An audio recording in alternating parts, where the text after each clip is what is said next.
الخير أو صباح الخير لطلبة سنة تانية صيدلة.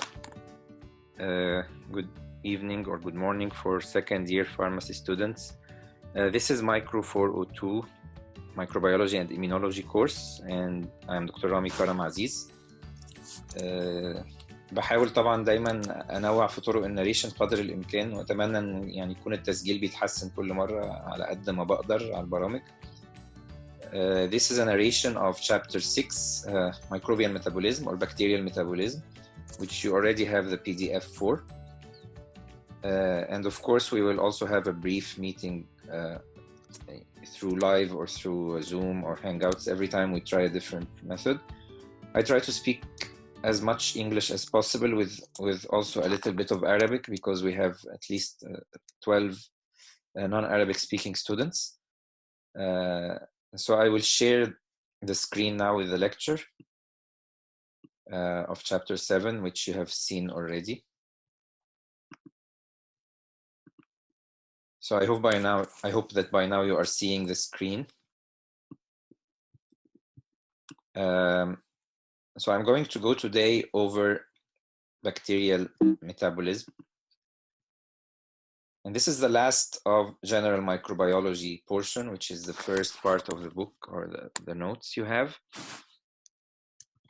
So basically we have been through everything except metabolism, and we kept it to the end because it's really a rich chapter. But I'm sure you will like it now that you have an idea of everything, of nutrition, of growth and growth dynamics. So I hope it will be really informative to you. ايه اللي عايزين نعرفه في الميكروبيال ميتابوليزم وليه ده اللي هنبتدي بيه يعني، او بكتيريال ميتابوليزم، وبعد كده هننتقل كالعادة للديتيلز بتاعته. And we will focus a little bit also on the diversity of this metabolism. So how metabolism is diverse. لأن البكتيريا زي ما أنا قلت لكم يمكن في أول أو تاني محاضرة، bacteria are the most diverse biologically. They're much more diverse than eukaryotes. They can do everything. You know, we as humans, we can breathe oxygen. We use it to burn, you know, the nutrients that we eat. We are heterotrophs. We are chemoheterotrophs. The bacteria can be chemoheterotroph. They can be autotrophs, like we saw in the past lectures, and they can do a lot of things. But Sili, why as a pharmacist do I need to know about microbial metabolism? Don't we, isn't it enough to know about human metabolism? And this is really important in so many fields. In medical microbiology, which you will study next year, when you understand metabolism, you can design tests. One of the problem of viruses, for example, they are not metabolic. So to detect viruses, we have to use molecular tools, serological tools. However, with bacteria, they metabolize. And so we can do a lot of tests based on their metabolism.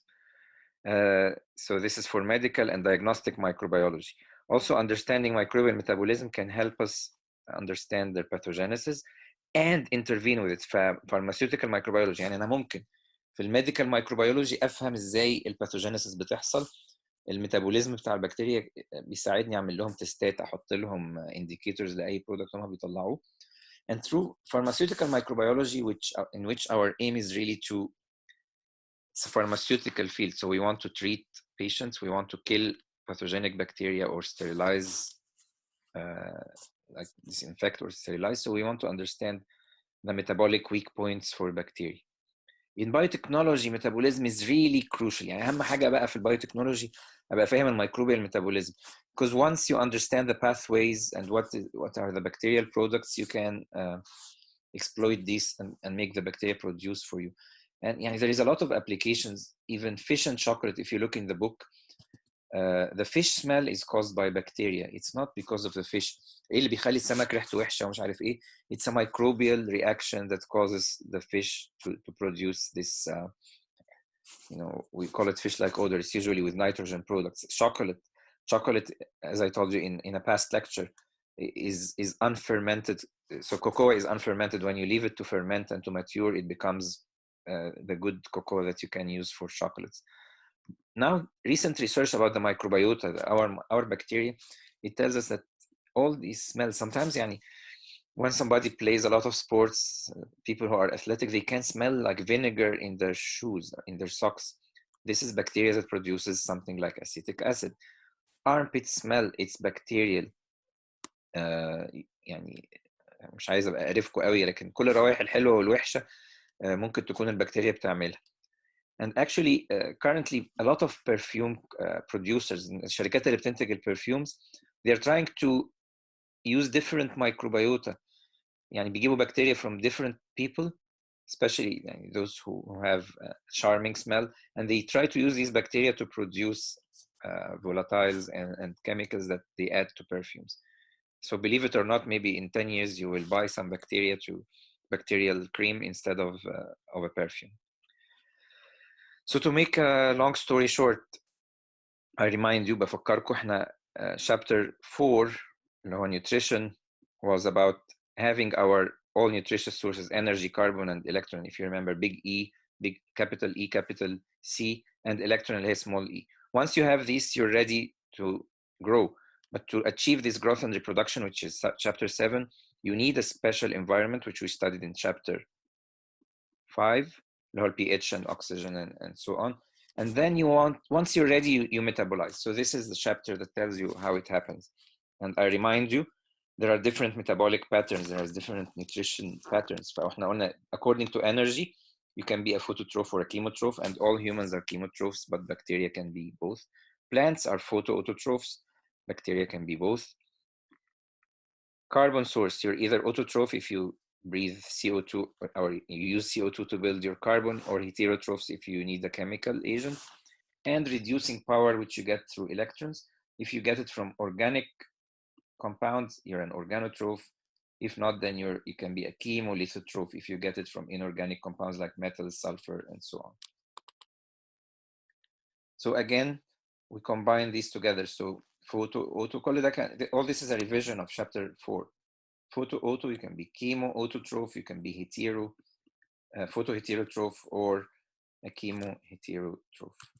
And chemoheterotrophs are really complicated, but we don't go, this is all of us humans are chemoheterotrophs. So there is a lot in chemoheterotrophs. We don't take all the details, but mainly we focus on the 3 major modes of nutrition, which I also told you before, they are essential, an essential part of microbiology. This is the 3rd important part of microbiology, which is the difference between aerobic respiration, anaerobic respiration, and fermentation. All right, so first we start with an overview of cellular metabolism. And metabolism is really,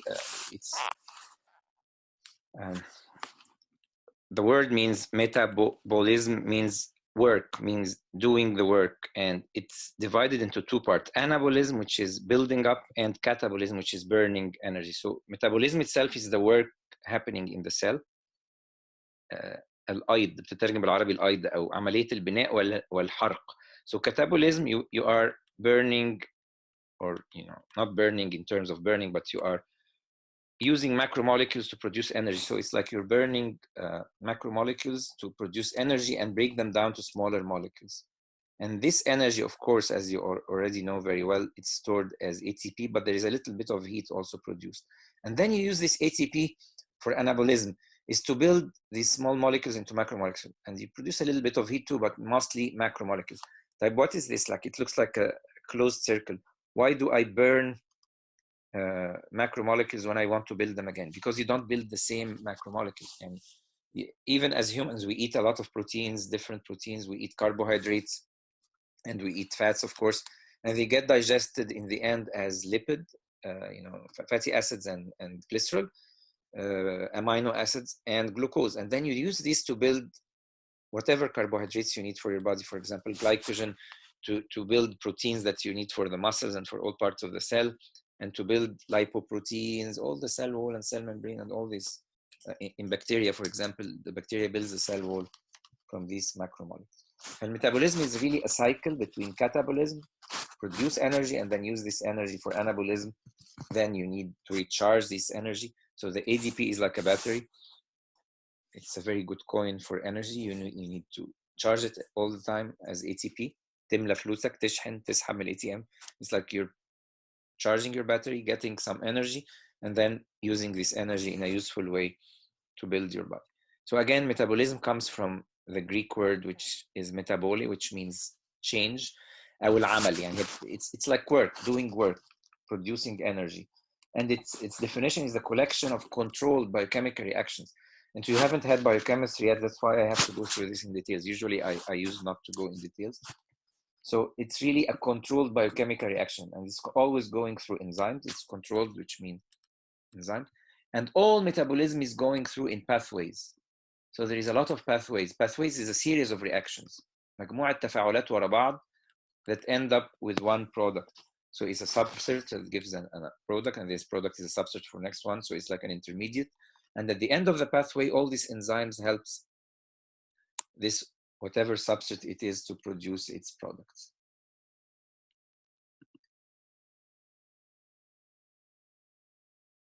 Great. So, and this goes through two pathways, as I just told you, two types of pathways. Anabolism, it's the total, all the number of biosynthetic reactions in the cell.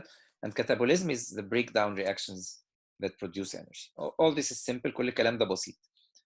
Now, this is a really, really important part of the lecture. What are the general features of cellular metabolism? So first of all, metabolism depends on enzymes. It is universal, and it goes through ATP and through redox reactions. So these are the main characters of metabolism. It depends on enzymes. It is universal. It needs ATP as energy currency, and it needs also some redox reactions and of course electron currency. يعني you can memorize it with me now as you're watching. قولوها معايا كده 4 حاجات. Enzymes, it's universal. It needs ATP. It needs to form ATP, that's the energy currency, and then it goes through redox reactions. أول واحدة, metabolism depends on enzymes. Of course, you would have studied this in biochemistry. إن شاء الله السنة الجاية تاخدوها بالتفصيل. We want to go through very simple definition. Enzyme, of course, is like a biocatalyst. So you know catalysis very well from organic chemistry or from chemistry in general. It's some way to accelerate the reaction and to make the final energy in favor of the products. An enzyme needs cofactors and coenzymes. What's the difference? Cofactors are non-protein substances that the enzyme uses. Coenzymes are usually vitamins like B6, different vitamins. So cofactors may be heavy metals, for example, like we had magnesium, zinc. And coenzymes are, there is a lot of coenzymes. They're mostly vitamins or growth factors that help the enzymes do their function. And there are 6 types of enzymes. You can have a full table in the book in page 64, but it's really a topic of biochemistry that you will study next year. فأنواع الإنزيم 6. There are 6 types of enzymes. Hydrolases, they use, from their name, lases, they use water, hydro, for lysis, hydrolysis. So they use water to lyse some molecules and some substrates and produce other molecules. So it's one step of breaking down a molecule is to use water and breaking it down. That's hydrolases. There is a lot of enzymes that are hydrolases. Isomerases, of course, from their name, they convert different substrates or chemical products from one isomer to another. Ligases and polymerases, they are يعملوا lig يعني bond. So they build bonds. Liases is the opposite. They break bonds. So what's the difference between liases and hydrolases? Liases break bonds without water. Hydrolases, they use water. Then there is oxidoreductases. So all the above chemical reactions through enzymes, whether it's hydrolysis, other type of lysis, or making bonds, ligases, or isomerization, you don't really have any change in any overall change of the electron status or the charge. But oxidoreductases is when you gain oxygen, you lose oxygen, you gain a positive charge, or you lose a positive charge. And then there are transferases, which will add some group to a substrate. So that's what transferases are.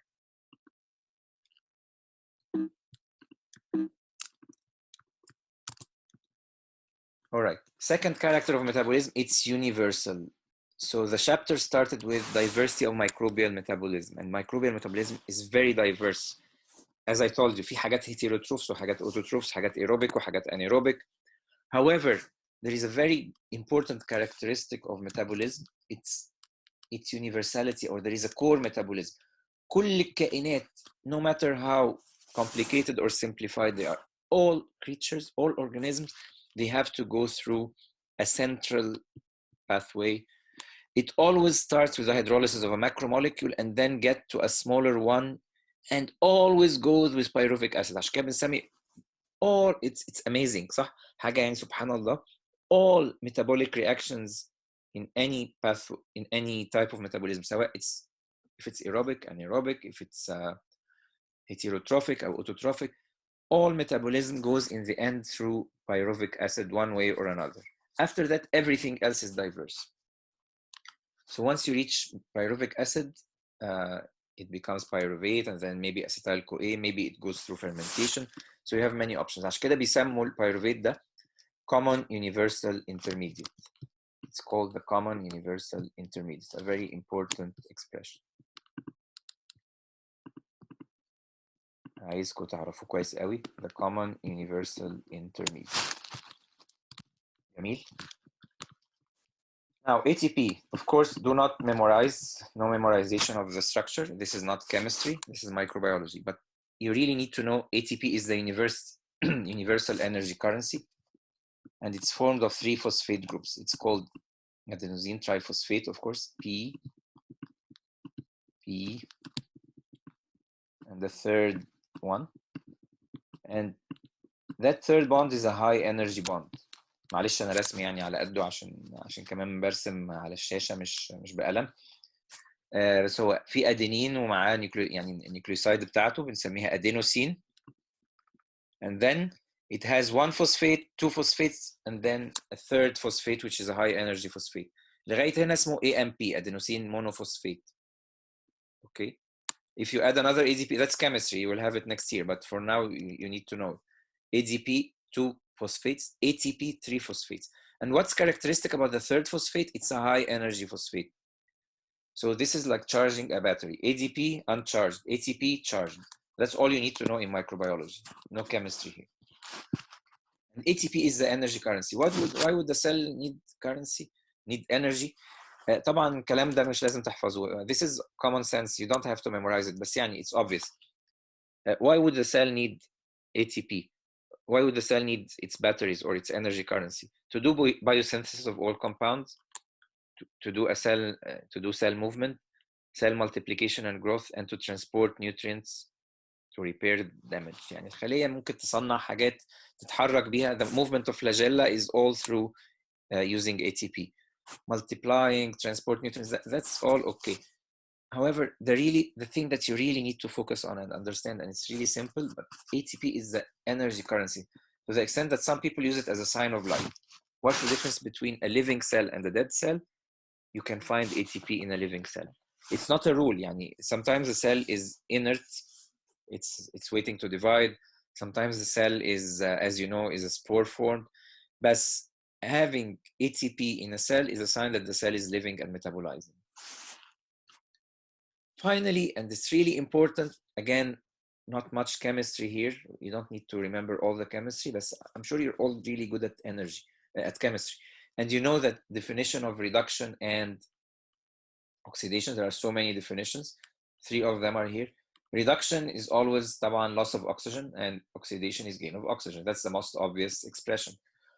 Gain of oxygen is also a gain of positive charge, and it's a loss of electrons. We know this very well from analytical chemistry. Reduction is the opposite.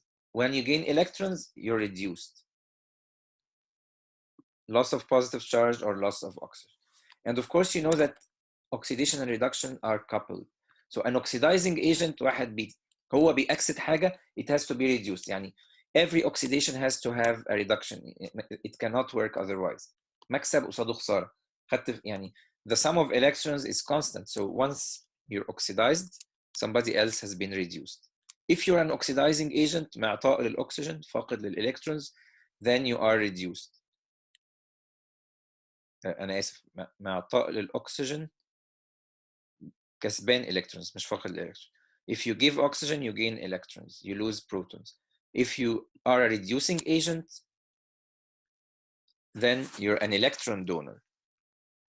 So if you're an electron donor, then you are oxidized because you donate electrons, so you lose these electrons and you are oxidized, gaining positive charge. Again, an oxidizing agent is called electron acceptor. Oxygen itself, O2, is an electron acceptor.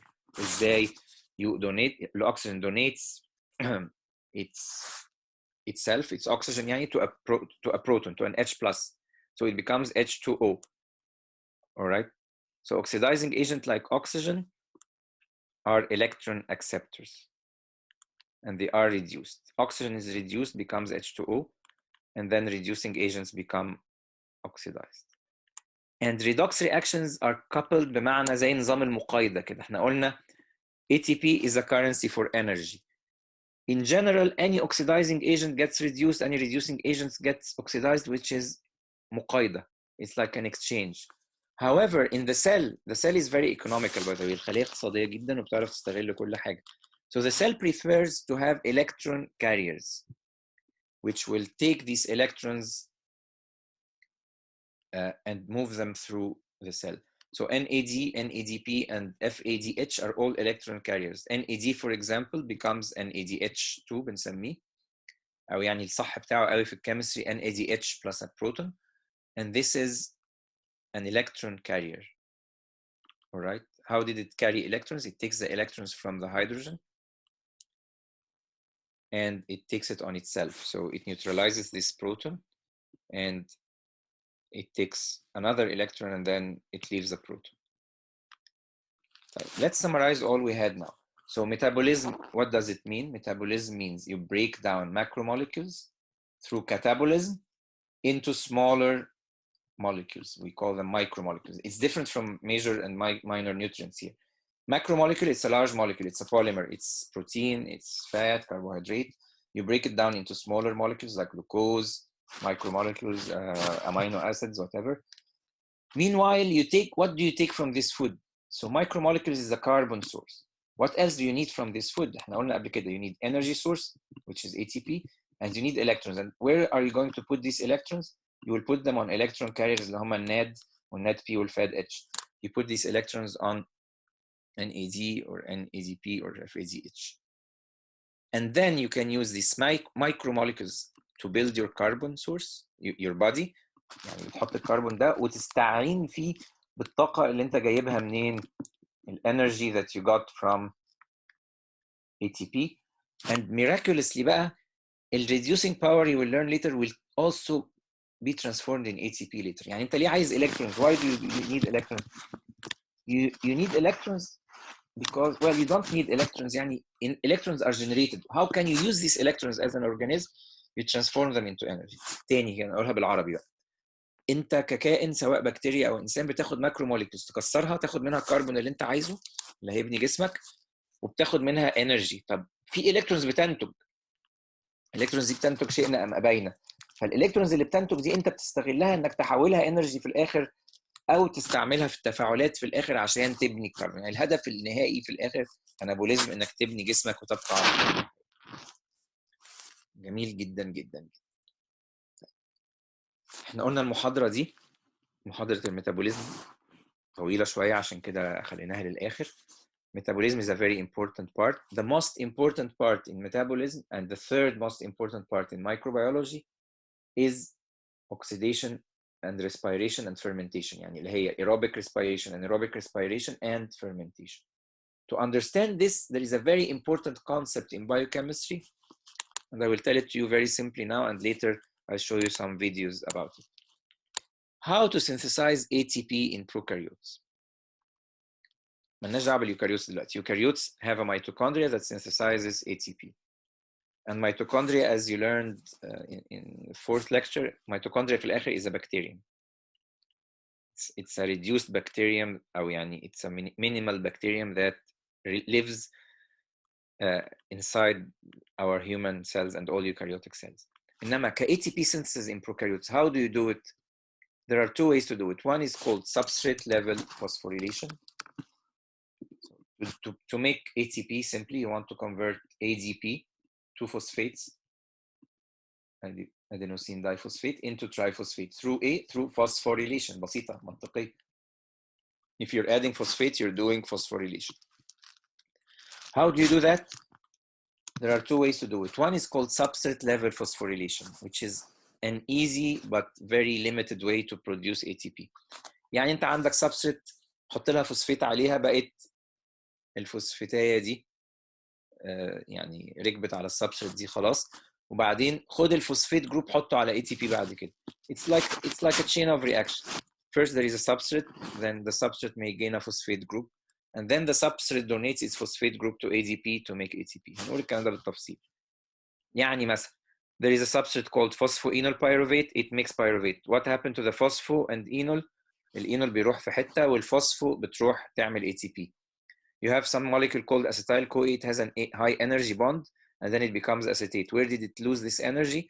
Through phosphorylating ADP into ATP. يبقى تاني, how do you do substrate level phosphorylation? It's very simple. You need some energy, مزنوق في طاقة, حول ال ADP ل ATP عن طريق ان substrate تضحي بالفوسفيت بتاعتها او بالهاي انرجي بتاعتها. بس كده, خطوة واحدة.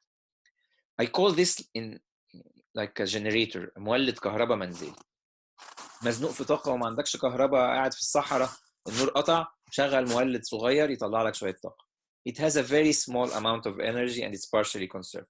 And then the greatest way to generate energy, one of the miracles of the cell, من معجزات الخليه, هي ما يسمى, حاجه ليها كذا اسم. It has so many names because it's really important, which is oxidative phosphorylation. So that's one name of it.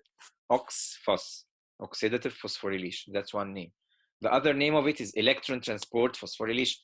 Oxidation is an electron transport, معروفة. احنا قلنا gain of electron, loss of electron, عملية oxidation reduction. So oxidative phosphorylation is also called electron transport phosphorylation or ETP. ETP, مش ATP. So this is making ATP by taking all the electrons that are transferred through metabolism and converting them all at once. واحدة واحدة كده تاني. في طريقتين نعمل بيهم energy ATP. ممكن اعمل ATP كده في السريع وانا مزنوق عن طريق ان انا اخده من سبستريت، اخد فوسفيت من سبستريت واحطها على الADP، او اخد طاقه من سبستريت والمثال بتاعها فوسفوينول بايروفيت احوله لبايروفيت وانتج ATP، او اسيل CoA واحوله لاسيتيت. هتاخدوا الكلام ده في البايوكيمستري بالتفصيل. اعرفوه بس دلوقتي لانه مهم. انما هتاخدوه في البايوكيمستري بكل التفاصيل.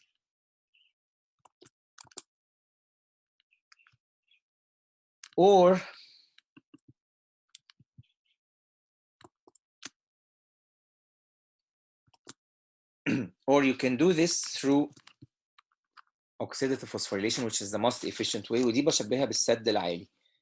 احنا قلنا substrate level phosphorylation produces a little energy. You can, يعني it can be like a home generator of electricity. يعني أو energy. بينما oxidative phosphorylation is like a dam, a high dam, يعني زي السد العالي في مصر. In Aswan, the high dam, which produces a lot of electricity or energy. How does it do this? السد العالي احنا بنرفع الميه فوق عن طريق او بنسد، يعني بنحجز الميه تفضل تعلى. We create a potential of water and then it creates energy. That's the dam, السد العالي. You keep storing electrons and moving them, transport, through an electron transport system, and then you generate something called proton motive force, زي قوة الشلالات اللي بتعمل الطاقة في السد العالي. So this process has 4 terms or 5 terms. One term is oxidative phosphorylation. The second term is electron transport phosphorylation. These are the terms of the process. How does it happen? It happens through something called the electron transport system, ETS, or electron transport chain, ETC. It's the same system or chain. And this is through generation of proton motive force, PMF. It's also called chemiosmosis. 6 أسامي هنا, 6 expressions in the same half slide, but they are all together creating the energy of the cell. أي حاجة منهم صح. Oxidative phosphorylation is the process. ETP is the process itself. The system that does it is called the electron transport system or electron transport chain. And how does this system work? Through the generation of proton motive force or chemiosmosis. كل ده أنا لسه ما شرحتش. This is just the nomenclature. It's more like the high dam. What is the difference between substrate level phosphorylation and oxidative phosphorylation? Substrate level phosphorylation happens in the beginning of the process of metabolism, and it produces a very little energy. بينما oxidative phosphorylation, it happens in the end after all catabolism has been done. You take all the stored electron on electron carriers اللي هما ال NED وال NEDH والكلام ده, and then you convert these electrons into energy through the electron transport system. And this only happens in respiration, also happens in photosynthesis, but doesn't happen in fermentation. So it happens only in respiration, photosynthesis, and lithotrophy, but not in fermentation. واحنا مش هندرس الفوتوسينثيز ولا lithotrophy. So the main difference between respiration and fermentation is that fermentation can only produce energy by one method, اللي هي ال SLP. بينما respiration, it can produce energy both by SLP and oxidative phosphorylation. That's why respiration produces a lot of energy. All right. So in heterotrophs, catabolism happens through respiration and fermentation. All right. This is the way of heterotrophic catabolism. Any heterotroph has three options. يا إما يعمل aerobic respiration, يا anaerobic respiration, يا إما fermentation. And some organisms can do both fermentation and respiration, and these are usually facultative anaerobes. However, we as humans, we can do aerobic respiration most of the times. We only do fermentation as humans in the muscles. عشان كده المسلز بتعمل, حتى في التدريبات بيقول لك انت ممكن تتمرن aerobic او anaerobic رياضة يعني. والانيروبيك بيقوي العضلات بس بيعمل fatigue. All right.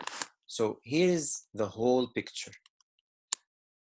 Bacteria take glucose as a macromolecule, as a micromolecule.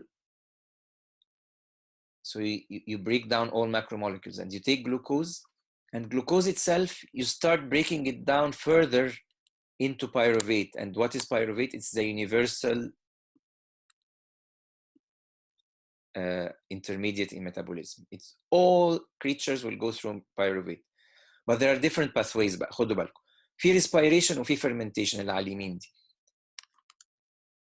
Respiration means, and we won't go into details at all, I promise you that. So this is all biochemistry. All I need to tell you in respiration, انت لما بتوصل للبيروفيت, you already produce a little energy, just a molecule of ATP from each glucose. يعني from two, يعني الاوتكم في الاخر قليل جدا. From two glucose molecules you can get a little bit of energy. Then you get two pyruvates. From each pyruvate, each of these two pyruvates coming from one glucose, they go through a so-called Krebs cycle or tricarboxylic acid cycle. You produce a little bit ATP برضو, it's not significant, but you produce a lot of electrons, and these electrons بيروحوا يتزحلقوا, they go slide on an electron transport chain, and it's really like a slide. فعلا زي زحليقة. Why? Because they go down the energy gradient. They start with high energy, the electrons are high energy, and they keep going down. But where does this down, يعني where this energy that is lost, it goes to convert ADP into ATP. And that is why you get a lot of energy from respiration. أما fermentation, it only takes place through glucose pyruvate, and then the pyruvate will go through fermentation end products. فتاني, this slide is not to memorize, it's just to give you an idea about humans. How do humans do metabolism? الإنسان بيعمل glycolysis الأول, which means glucolysis, glycolysis, breaking down glucose. إن أنت تكسر الجلوكوز إلى pyruvate, and then pyruvate goes through the TCA, tricarboxylic acid cycle, and the electron transport system, and this produces the so-called this produces the entire energy of the respiration. فبالتالي one glucose بس في humans, it can produce 4 ATPs زائد a lot of electron carriers, and these electron carriers will in the end produce all the ATP that you need. 38 ATPs from a human respiration.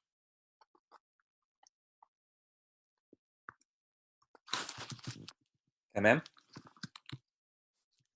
أما glycolysis في البكتيريا, glycolysis can happen through 3 different pathways, and because we are really limited on time, I will not ask you to remember anything of that. Just forget it. There are 3 different ways in the bacteria to do glycolysis. For humans, there is only one way, مش مهم.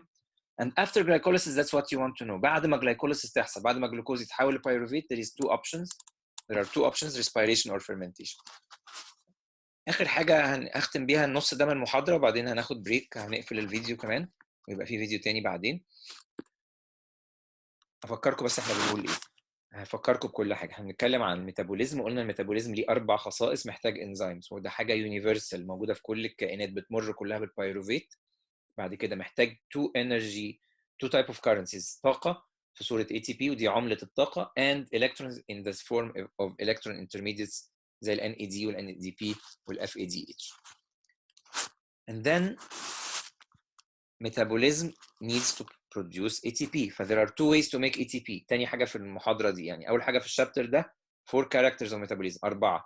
تاني حاجة 2 طريقتين، 4 2 4 زي الكورة كده، طريقتين لعمل ال ATP، substrate level phosphorylation و oxidative phosphorylation. والاوكسيداتيف phosphorylation ليه أسامي كتير، فده ازاي هنذاكر يعني الحتة دي تبقى متثبتة في دماغك. 4 خصائص الميتابوليزم، 2 طرق عمل ال ATP، 4 خصائص الريسبيريشن. فايه اللي جاب سيره الريسبيريشن دلوقتي؟ ان انت عشان تعمل ATP you have 2 ways to do it, either fermentation or respiration. If we are heterotrophs, chemoheterotrophs like humans and many bacteria, you are breaking nutrients. عشان انت heterotrophs, you are breaking a chemical bond to produce your carbon source, and you use chemical bond as an energy as well. So you need 4 things to do respiration. If you don't have these 4 things, you can only process through fermentation. ايه هم ال4 حاجات دول؟ اي respiration في الدنيا محتاج، ما حدش يقول oxygen، غلط. الريسبيريشن محتاجه كل حاجه، بس الاكسجين وده مش شرط الريسبيريشن. And this is a true or false question. Is oxygen, molecular oxygen, a condition for respiration? No, because there is also anaerobic respiration. Oxygen is one option. امال انت محتاج ايه؟ ايه ال4 حاجات الاساسيه في الريسبيريشن؟ اول حاجه first is tricarboxylic acid cycle اللي هو اسمه Krebs cycle. What does it do? It takes pyruvate يتحول لأستايل CoA، وبعدين في الآخر خالص الكريبس سايكل ده، معلش الكتابة تضحك قوي عشان بكتب بالماوس.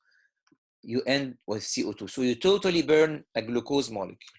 First it breaks into 2 pyruvate, and then you take this pyruvate اللي هي carbon 3 carbons or يعني 2 carbons, and then you get it into tricarboxylic acid cycle لما بتحول لأستايل CoA through a 3 carbon system لغاية لما توصل إلى CO2 في الآخر, just 1 carbon, which طبعا is a gas.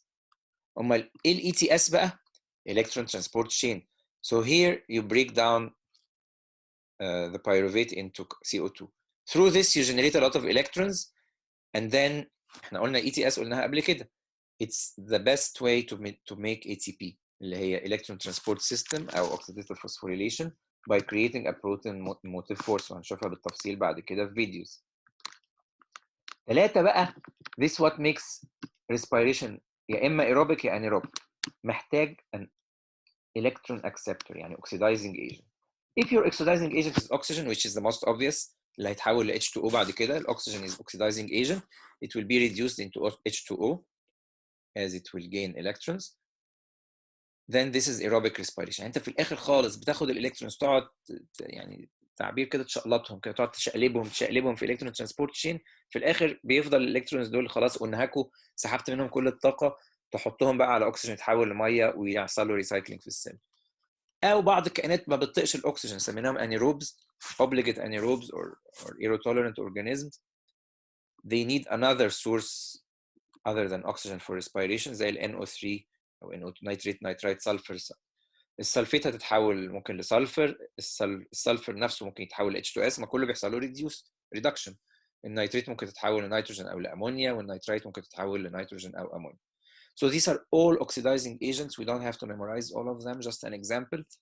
They can give you a source of an oxidizing agent, and they can be electron acceptors instead of oxygen في حالة الانيروبيك respiration.